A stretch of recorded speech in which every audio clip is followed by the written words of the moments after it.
Hi friends, అందరూ బాగున్నారా? మేమైతే చాలా బాగున్నాం అండ్ మీరు కూడా బాగున్నారని అనుకుంటున్నా. ఈరోజు నేను మీకు ఒక బాత్ పౌడర్, నేనైతే హోమ్ మేడ్ బాత్ పౌడర్ని యూజ్ చేస్తాను. సున్నిపిండి అంటాం కదా, మనం ఇండియాలో సున్నిపిండి యూజ్ చేస్తాం కదా, సో అట్లా అనమాట.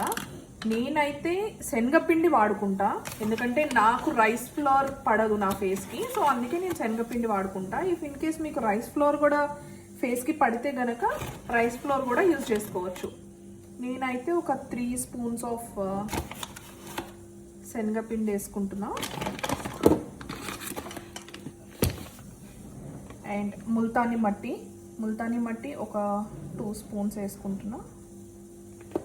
అండ్ ఇది వచ్చి శాండిల్వుడ్ పౌడర్ కూడా 2 స్పూన్స్. అండ్ ఇది వచ్చి ఆరెంజ్ పీల్ పౌడర్, ఇది కూడా ఒక 2 స్పూన్స్.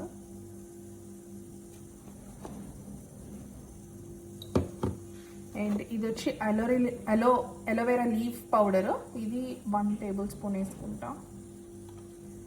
అండ్ మనము పసుపు కొమ్ములతోని పసుపు చేయించుకుంటాం కదా, ఆ పసుపు ఒక 2 స్పూన్స్.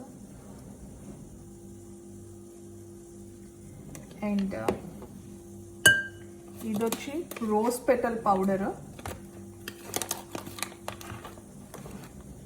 ఇది కూడా 3 టేబుల్ స్పూన్స్ వేసుకుంటా నేను.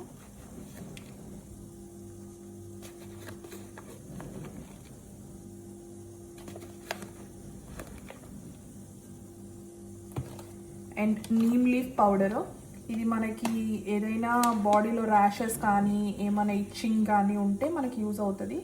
సో నేను ఇదైతే ఎక్కువ వేసుకోను, జస్ట్ ఒక 1.5 టేబుల్ స్పూన్ వేసుకుంటాను. సో ఇలా దీన్ని మంచిగా మిక్స్ చేసుకొని ఒక జార్లో స్టోర్ చేసుకొని ఎవ్రీడే మనం స్నానం చేసేటప్పుడు వాడుకుంటే మన స్కిన్ అయితే చాలా గ్లోయింగ్గా ఉంటుంది అండ్ చాలా బాగుంటుంది కూడా. మీరు కూడా ఒకసారి ట్రై చేసి చూడండి.